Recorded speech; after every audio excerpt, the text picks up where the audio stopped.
अगर पूरी संविधान को गौर से देखा जाए तो आरक्षण भारतीय संविधान का कुछ बेहतरीन अध्यायों में से एक है जो लोगों को सामाजिक और आर्थिक न्याय दिलाने में अहम योगदान अदा करते आया है।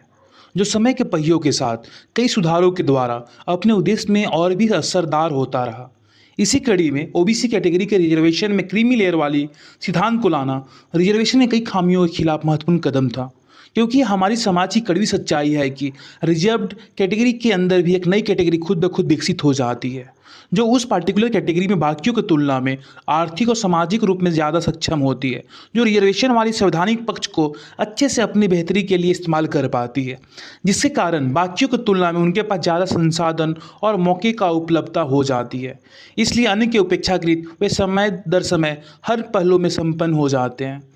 जबकि किसी भी रिजर्व कैटेगरी के लिए कुछ ही प्रतिशत हिस्सा रिजर्व की जाती है जो उनकी जनसंख्या की तुलना में काफ़ी कम होती है। इसलिए उस रिजर्व्ड स्थान को पाने के लिए काफ़ी ज़्यादा संघर्ष होती है। वैसे हालात में संसाधन संपन्न उम्मीदवार बाकियों की तुलना में उस पार्टिकुलर कैटेगरी के लिए उपलब्ध रिजर्व सीट आसानी से हासिल कर लेता है, जिसके परिणाम स्वरूप संसाधनों से वंचित समाज के लोग फिर से अपने कैटेगरी में ही हर एक उपलब्ध मौका से अछूता रह जाते हैं। उनका सारा रिजर्वेशन का हिस्सा उनकी कैटेगरी के ही कुछ संपन्न लोगों के हाथ में चला जाता है, जिसके कारण आरक्षण के पवित्र उद्देश्य को ज़मीनी हकीकत पे लाने में सामूहिक रूप से हमारा समाज आज तक असफल रहा। आज भी देश में बहुत बड़ा वर्ग को आरक्षण की ज़रूरत है, नहीं तो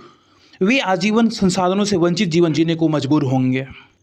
इसी दिशा में आज का सुप्रीम कोर्ट का जजमेंट सराहनीय है, जो आरक्षण के उद्देश्य को वास्तविक रूप में वंचित समाज के उत्थान को एक नई गति प्रदान करेगी,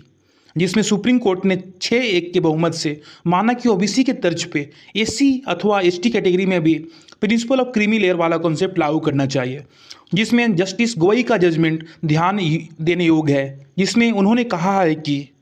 इस ज़मीनी हकीकत से इनकार नहीं किया जा सकता है। एससी एसटी के भीतर ऐसी कैटेगरी है जिन्हें सदियों से उत्पीड़न का सामना करना पड़ा है। सब कैटेगरी का आधार यह है कि बड़े समूह के अंतर्गत आने वाले एक समूह को ज़्यादा भेदभाव का सामना करना पड़ता है। अनुसूचित जातियों के हाई क्लास वकीलों के बच्चों की तुलना गांव में मेला ढोने वाले के बच्चों से करना गलत है। जबकि जस्टिस पंकज मित्तल ने कहा कि आरक्षण केवल पहली पीढ़ी तक ही मिलना चाहिए। अगर कोई